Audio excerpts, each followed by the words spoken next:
Bruno é um gerente de uma loja de artigos esportivos e estava diante de uma situação que exigia uma decisão. Uma decisão com relação à aquisição de mercadorias para revenda. Ele deveria decidir sobre compras de mercadorias para as vendas do próximo mês. E deveria pensar em adquirir mercadorias a um bom preço, para compensar a venda.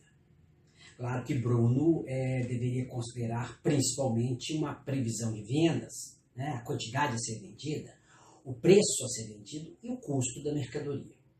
O objetivo maior, né, era vender, mas usando meios ou recursos mínimos que compensasse a venda, ou que maximizasse seus ganhos. Quer dizer, tornar os ganhos maiores. Então, ele tomou uma decisão levando em consideração esses aspectos, uma decisão racional. Mas como a gente afirma que a decisão é racional? O que é uma decisão racional, afinal de contas? Uma decisão racional é aquela que adequa meios afins. Calma, eu vou explicar. Você tem um objetivo a ser alcançado e você toma uma decisão para alcançar esse objetivo, mas toma uma decisão buscando esse objetivo da melhor maneira possível, com menos gastos, de maneira mais rápida. Uma ilustração deixa isso bem claro.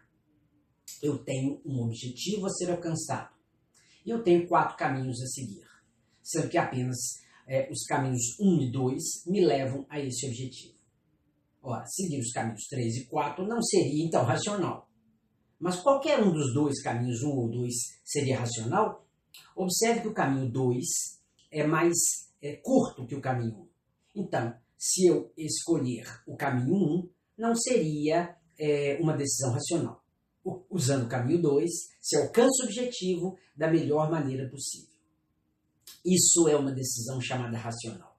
Adequa meios afins. Tá? É também chamada uma decisão ótima, né? A melhor, the best, né? Considerando, claro, o objetivo. Pode-se dizer também que uma decisão racional é ao mesmo tempo eficaz e eficiente. Eficaz, pois com ela se alcança o objetivo. E eficiente, pois com ela se alcança o objetivo da melhor maneira. Tá? Usa-se o melhor caminho, gasta-se menos recursos, ou mesmo aproveita melhor os recursos disponíveis. Exemplos poderiam ser dados em diversas áreas do conhecimento. Por exemplo, na área de saúde. Tratar um paciente que está com determinada doença de maneira mais rápida, com menos custos, né? De maneira a se ter menos efeitos adversos. Né? Pode-se decidir, então, por operar ou tratar a partir de medicamentos. Na área da informática, desenvolver um sistema que atenda uma necessidade de usuário ou cliente e, ao mesmo tempo, não gaste muitos recursos computacionais, incluindo eles máquinas, espaço de memória e por aí vai. Tá? Desculpa se eu estiver falando muita bobagem. Eu não sou da área da saúde e nem da área da informática. Tudo bem? O ser humano é um ser racional e toma decisões racionais. Tá? É uma coisa natural para nós. Nem pensamos muito sobre isso e acabamos tomando decisões racionais. Quando alguém pergunta por que tomamos certa decisão, justificamos a partir dessa racionalidade, né? O objetivo e o melhor caminho. Afinal, repito, o ser humano é um ser racional.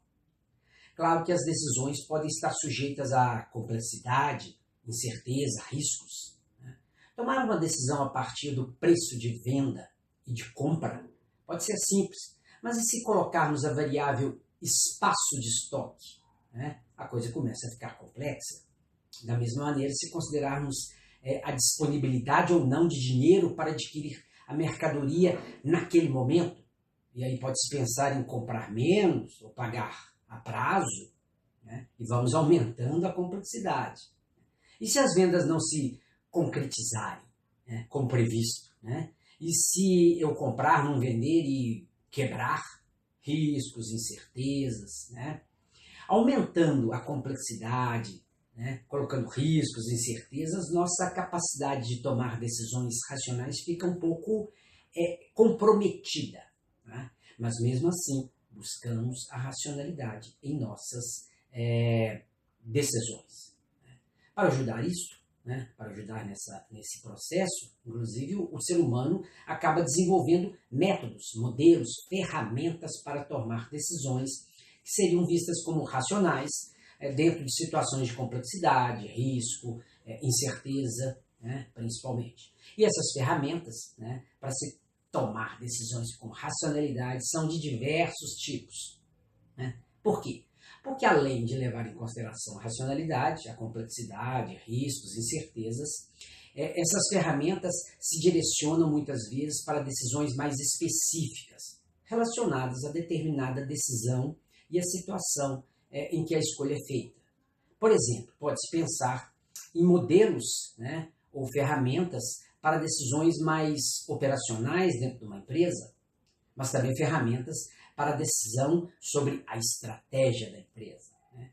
Pode-se pensar em ferramentas para decisões sobre compra e venda de mercadorias, né? Modelos ou ferramentas para a escolha de um equipamento, de uma máquina, tá bom? Modelos ou ferramentas para decisões sobre pessoas a serem atendidas em um hospital, né? Decisão sobre o melhor remédio para uma doença, né, de um determinado indivíduo. Assim, existem modelos ou ferramentas mais específicas, né, apropriadas para decisões e situações específicas. E também existem alguns modelos mais gerais, modelos que podem ser usados diretamente em diversas situações ou que podem ser adaptados a certas situações, né, ou ainda podem servir de inspiração para a criação de modelos específicos para determinada realidade de decisão. Vou dar apenas um exemplo aqui. A árvore de decisão, não é? É um modelo geral que ajuda em diversas situações, né? Ao longo do curso, vamos falar sobre algumas dessas ferramentas, né?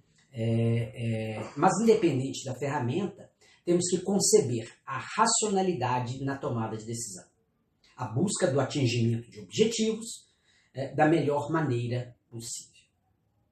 Mas eu vou fazer uma pergunta aqui, uma pergunta para vocês. Por que é que dois seres humanos, dois indivíduos inteligentes ou competentes, sendo racionais e tomando decisões racionais, podem tomar decisões diferentes frente ao mesmo problema, a uma mesma situação de decisão?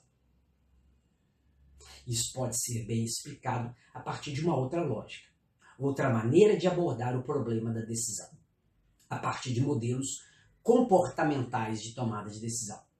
Vamos falar sobre isso em outro vídeo.